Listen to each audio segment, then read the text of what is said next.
Hi hello అండి, welcome back to my channel Fatima's kitchen flavours అండి. ఈరోజు ఒక ట్రెడిషన్ స్వీట్ రెసిపీతో మీ ముందుకు వచ్చేసానండి. అదేనండి స్వీట్ పులావ్. స్వీట్ పులావ్కి మనం స్టవ్ మీద ప్యాన్ పెట్టేసి ఒక పెద్ద స్పూన్ నెయ్యి వేసుకున్నాను నేను. మీరు ఆయిల్తో అయినా చేసుకోవచ్చు. నెయ్యి హీట్ అయిన తర్వాత 5 to 6 లవంగాలు, కొంచెం దాల్చిన చెక్క, ఎండు కొబ్బరి చిన్న చిన్న పీసెస్గా కట్ చేసుకోండి. తర్వాత 10 to 15 వరకు కాజు తీసుకున్నాను. లో ఫ్లేమ్లోనే పెట్టి వేయించండి. ఈ డ్రై ఫ్రూట్స్ అనేవి కాజు, ఎండు కొబ్బరి, లవంగాలు, చెక్క అనేది లో ఫ్లేమ్లో పెట్టి కలర్ చేంజ్ అయ్యేంత వరకు ఫ్రై చేసుకోండి. వీటిని గోల్డెన్ కలర్లో రావాలండి. చూసారు కదా, ఇలా రావాలి.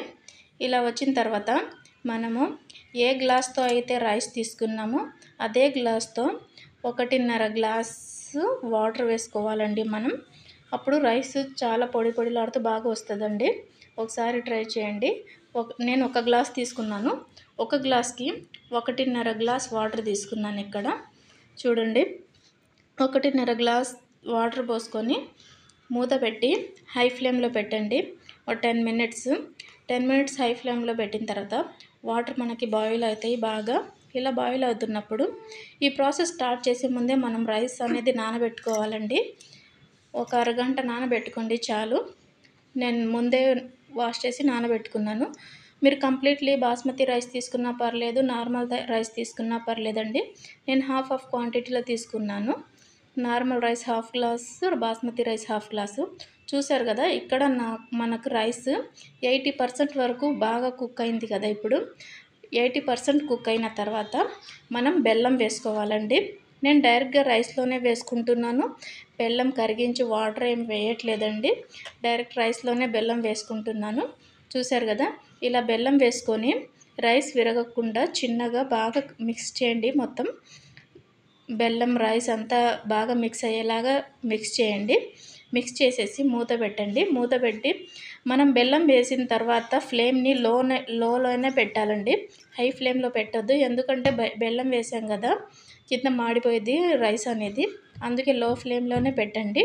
చూసారు కదా, బెల్లం కరిగి ఇలా వాటర్ ఫామ్ అయింది కదా. 10 మినిట్స్ తర్వాత ఒకసారి కలపండి.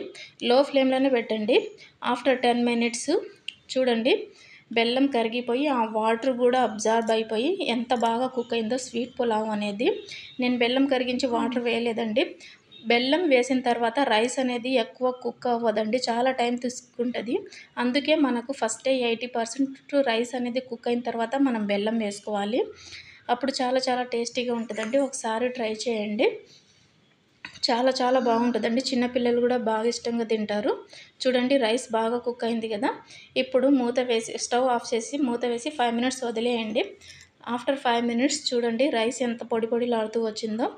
చూసారా ఎంత బాగా వచ్చిందో. ఒకసారి ఇలా కూడా ట్రై చేయండి. చూసారా ఎంత బాగా వచ్చిందో. ఎంతో టేస్టీ అయిన స్వీట్ పులావ్ అనేది రెడీ అయిపోయిందండి. ఒకసారి ట్రై చేసి చెప్పండి. థ్యాంక్స్ ఫర్ వాచింగ్ అండి. Bye bye.